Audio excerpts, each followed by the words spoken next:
जय श्री कृष्ण। राधे राधे। अध्याय चौथा, ज्ञान कर्म संन्यास योग। अतः चतुर्थोध्याय प्रारंभ। श्री भगवान बोले, मैंने इस अविनाशी योग को सूर्य से कहा था। सूर्य ने अपने पुत्र वैवस्वत मनु से कहा और मनु ने अपने पुत्र राजा इक्ष्वाकु से कहा। हे परतप अर्जुन, इस प्रकार परंपरा से प्राप्त इस योग को राजर्षियों ने जाना, किंतु उसके बाद वह योग बहुत काल से इस पृथ्वी लोक में लुप्त प्राय हो गया। तू मेरा भक्त और प्रिय सखा है, इसलिए वही यह पुरातन योग आज मैंने तुझको कहा है, क्योंकि यह बड़ा ही उत्तम रहस्य है, अर्थात गुप्त रखने योग्य विषय है। अर्जुन बोले, आपका जन्म तो अर्वाचीन अभी हाल का है और सूर्य का जन्म बहुत पुराना है, अर्थात कल्प के आदि में हो चुका था। तब मैं इस बात को कैसे समझूं कि आप ही ने कल्प के आदि में सूर्य से यह योग कहा था। श्री भगवान बोले, हे परतप अर्जुन, मेरे और तेरे बहुत से जन्म हो चुके हैं, उन सबको तू नहीं जानता, किंतु मैं जानता हूँ। मैं अजन्मा और अविनाशी स्वरूप होते हुए भी तथा समस्त प्राणियों का ईश्वर होते हुए भी अपनी प्रकृति को अधीन करके अपनी योग माया से प्रकट होता हूँ। हे भारत, जब जब धर्म की हानि और अधर्म की वृद्धि होती है, तब तब ही मैं अपने स्वरूप को रचता हूँ, अर्थात साकार रूप से लोगों के सम्मुख प्रकट होता हूँ। साधु पुरुषों का उद्धार करने के लिए, पाप कर्म करने वालों का विनाश करने के लिए और धर्म की अच्छी तरह से स्थापना करने के लिए मैं युग युग में प्रकट हुआ करता हूँ। हे अर्जुन, मेरे जन्म और कर्म दिव्य अर्थात निर्मल और अलौकिक है। इस प्रकार जो मनुष्य तत्व से जान लेता है, वह शरीर को त्याग कर फिर जन्म को प्राप्त नहीं होता, किंतु मुझे ही प्राप्त होता है। पहले भी जिनके राग, भय और क्रोध सर्वथा नष्ट हो गए थे और जो मुझ में अनन्य प्रेम पूर्वक स्थित रहते थे, ऐसे मेरे आश्रित रहने वाले बहुत से भक्त उपयुक्त ज्ञान रूप तप से पवित्र होकर मेरे स्वरूप को प्राप्त हो चुके हैं। हे अर्जुन, जो भक्त मुझे जिस प्रकार भजते हैं, मैं भी उनको उसी प्रकार भजता हूँ, क्योंकि सभी मनुष्य सब प्रकार से मेरे ही मार्ग का अनुसरण करते हैं। इस मनुष्य लोक में कर्मों के फलों को चाहने वाले लोग देवताओं का पूजन किया करते हैं, क्योंकि उनको कर्मों से उत्पन्न होने वाली सिद्धि शीघ्र मिल जाती है। ब्राह्मण, क्षत्रिय, वैश्य और शूद्र, इन 4 वर्णों का समूह गुण और कर्मों के विभाग पूर्वक मेरे द्वारा रचा गया है। इस प्रकार उस सृष्टि रचनादि कर्म का कर्ता होने पर भी मुझ अविनाशी परमेश्वर को तू वास्तव में अकर्ता ही जान। कर्मों के फल में मेरी स्पृहा नहीं है, इसलिए मुझे कर्म लिप्त नहीं करते। इस प्रकार जो मुझे तत्व से जान लेता है, वह भी कर्मों से नहीं बंधता। पूर्व काल में मुमुक्षुओं ने भी इस प्रकार जानकर ही कर्म किए हैं, इसीलिए तू भी पूर्वजों द्वारा सदा से किए जाने वाले कर्मों को ही कर। कर्म क्या है और अकर्म क्या है, इस प्रकार इसका निर्णय करने में बुद्धिमान पुरुष भी मोहित हो जाते हैं। इसीलिए वह कर्म तत्व में तुझे भली भांति समझाकर कहूँगा, जिसे जानकर तू अशुभ से अर्थात कर्म बंधन से मुक्त हो जाएगा। कर्म का स्वरूप भी जानना चाहिए और अकर्म का स्वरूप भी जानना चाहिए तथा विकर्म का स्वरूप भी जानना चाहिए, क्योंकि कर्म की गति गहन है। जो मनुष्य कर्म में अकर्म देखता है और जो अकर्म में कर्म देखता है वह मनुष्यों में बुद्धिमान है और वह योगी समस्त कर्मों को करने वाला है। जिसके संपूर्ण शास्त्र सम्मत कर्म बिना कामना और संकल्प के होते हैं तथा जिसके समस्त कर्म ज्ञान रूप अग्नि के द्वारा भस्म हो गए हैं, उस महापुरुष को ज्ञानी जन भी पंडित कहते हैं। जो पुरुष समस्त कर्मों में और उनके फल में आसक्ति का सर्वथा त्याग करके संसार के आश्रय से रहित हो गया है और परमात्मा में नित्य तृप्त है, वह कर्मों में भली भांति बतरता हुआ भी वास्तव में कुछ भी नहीं करता। जिसका अंतकरण और इंद्रियों के सहित शरीर जीता हुआ है और जिसने समस्त भोगों की सामग्री का परित्याग कर दिया है, ऐसा आचारहित पुरुष केवल शरीर संबंधी कर्म करता हुआ भी पापों को नहीं प्राप्त होता। जो बिना इच्छा के अपने आप प्राप्त हुए पदार्थ में सदा संतुष्ट रहता है, जिसमें ईर्ष्या का सर्वथा अभाव हो गया है, जो हर्ष शोक आदि द्वंद्वों से सर्वथा अतीत हो गया है, ऐसा सिद्धि और असिद्धि में सम रहने वाला कर्मयोगी कर्म करता हुआ भी उनसे नहीं बंधता है। जिसकी आसक्ति सर्वथा नष्ट हो गई है, जो देहाभिमान और ममता से रहित हो गया है, जिसका चित्त निरंतर परमात्मा के ज्ञान में स्थित रहता है, ऐसा केवल यज्ञ संपादन के लिए कर्म करने वाले मनुष्य के संपूर्ण कर्म भली भांति विलीन हो जाते हैं।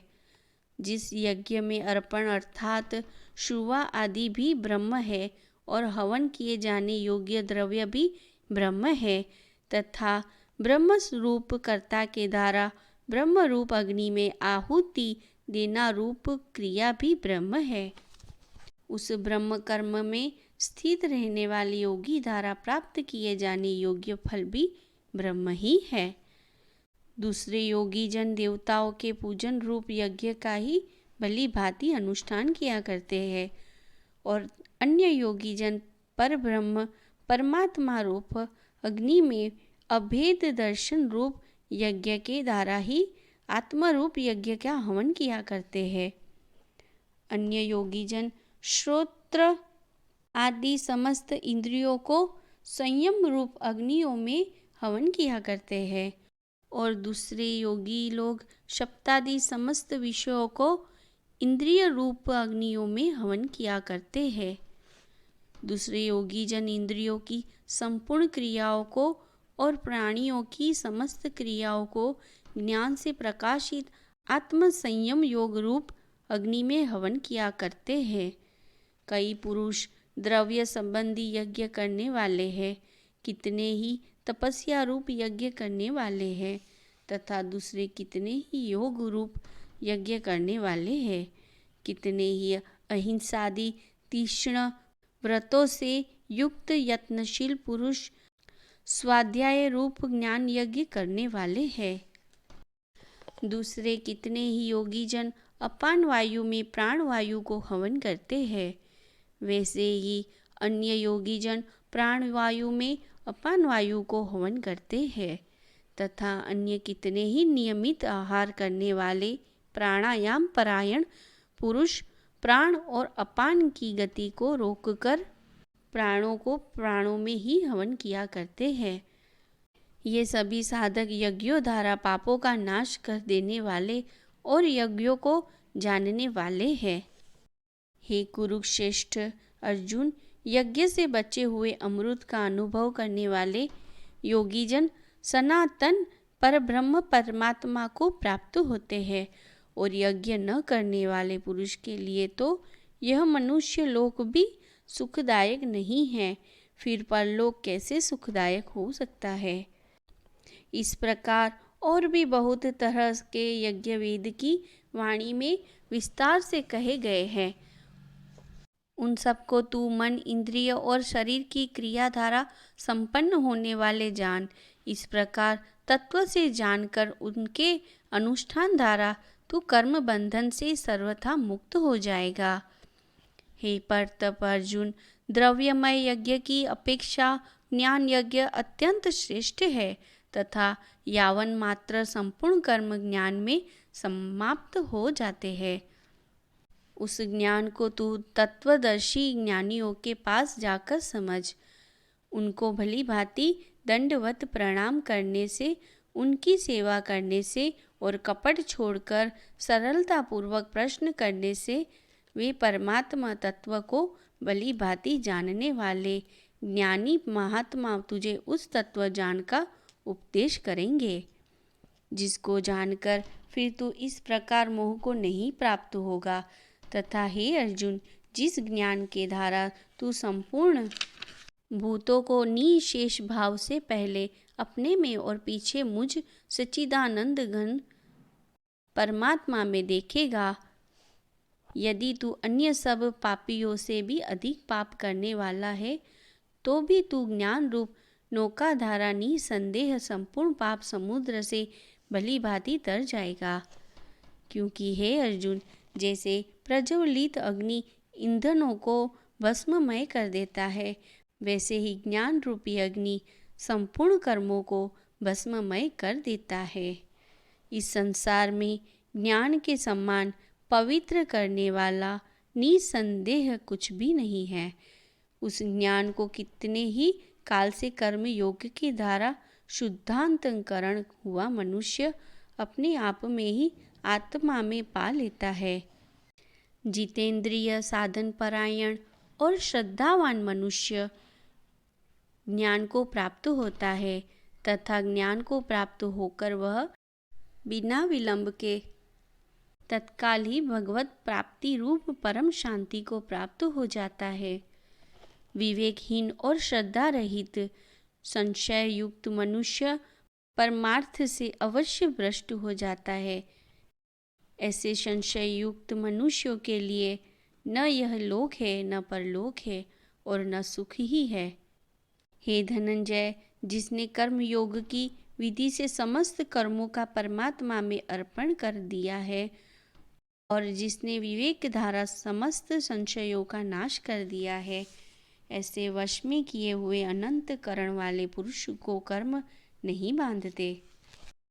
इसीलिए हे भरतवंशी अर्जुन, तू हृदय में स्थित इस अज्ञान जनित अपने संशय का विवेक ज्ञान रूप तलवार द्वारा छेदन करके समत्व रूप कर्म योग में स्थित हो जा और युद्ध के लिए खड़ा हो जा। ओम तत्सदिति श्रीमद्भगवद्गीतासु उपनिषदुसु ब्रह्म विद्यायां योग शास्त्रे श्री कृष्णार्जुन संवादे ज्ञान कर्म संन्यास योगो नाम चतुर्थोध्याय संपूर्ण। चौथे अध्याय का महात्म्य। भगवान बोले, हे लक्ष्मी, जो पुरुष श्री गीता जी का पाठ करते हैं उनके स्पर्श मात्र से मनुष्य अधम देह से छूटकर मुक्ति को प्राप्त होते हैं। लक्ष्मी जी ने पूछा, हे महाराज, श्री गीता जी के पाठ करने वाले के स्पर्श से कोई जीव भी मुक्त हुआ है? तब श्री भगवान ने कहा, हे लक्ष्मी, तुमको मुक्त हुए प्राणी की एक पुरातन कथा सुनाता हूँ। भागीरथी गंगा जी के तट पर काशी जी नगर है, वहाँ एक वैष्णव रहता था। वह गंगा जी में स्नान कर श्री गीता जी के चौथे अध्याय का पाठ किया करता था। एक दिन वह साधु वन में गया। वहाँ बेरिया के 2 वृक्ष थे, उनकी बड़ी छाया थी। वह साधु वहाँ बैठ गया और बैठते ही उसको निंद्रा आ गई। एक बेरी से उसके पाँव लगे और दूसरे के साथ सिर लग गया। वह दोनों बेरियां आपस में कांप कर पृथ्वी पर गिर पड़ी। पत्ते उनके सूख गए।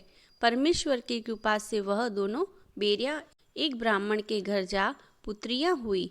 हे लक्ष्मी, बड़े उग्र पुण्य कर मनुष्य देह मिलती है। फिर ब्राह्मण के घर जन्म लेकर उन दोनों लड़कियों ने तपस्या करनी आरंभ की। जब वह दोनों बड़ी हुई तब उनके माता पिता ने कहा, हे पुत्रियों, हम तुम्हारा विवाह करना चाहते हैं।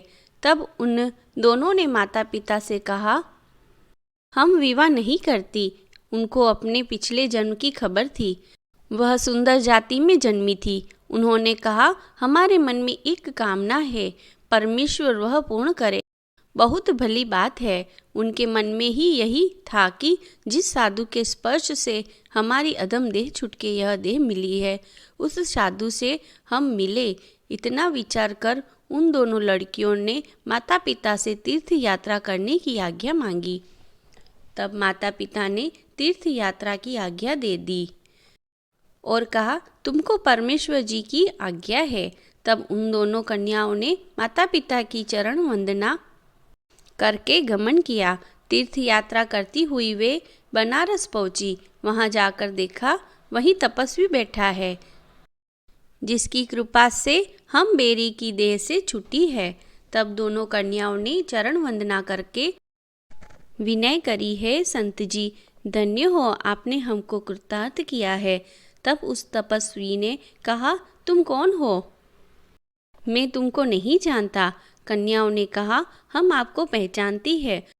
हम पिछले जन्म में बेरियां की योनि में थी। तुम एक दिन वन में आए, तुमको बहुत धूप लगी थी, तब बेरियां की छाया तले आप बैठे। लंबा सर होने से एक बेरी को आपके चरण लगे और दूसरी को सिर लगा। उसी समय हम बेरी की देह से मुक्त हुई। अब ब्राह्मण के घर जन्म लिया है। ब्राह्मणी है हम, बड़ी सुखी है। तुम्हारी कृपा से हमारी गति हुई। तब तपस्वी ने कहा, मुझे इस बात की खबर नहीं थी। अब तुम आज्ञा करो, तुम्हारी क्या सेवा करूं? तुम ब्रह्म रूप उत्तम जन्म श्री नारायण का मुख हो। तब उन कन्याओं ने कहा, हमको श्री गीता जी के चौथे अध्याय का फल दान करो, जिससे हम देव देही पाकर सुखी हो। तब उस तपस्वी ने चौथे अध्याय के पाठ का फल दिया। देते ही उनको कहा कि तुम आवागमन से छूट जाओ। इतना कहते ही आकाश से विमान आए और उन दोनों ने देवदेही पाकर वैकुंठ को गमन किया।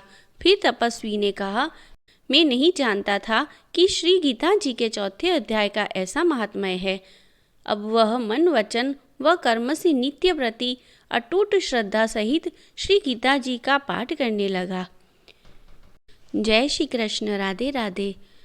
जो यह चौथे अध्याय का पाठ सुनने में आपको आनंद आया हो तो प्लीज़ यह चैनल को सब्सक्राइब करें और यह वीडियो को लाइक करें और आगे शेयर करें। धन्यवाद।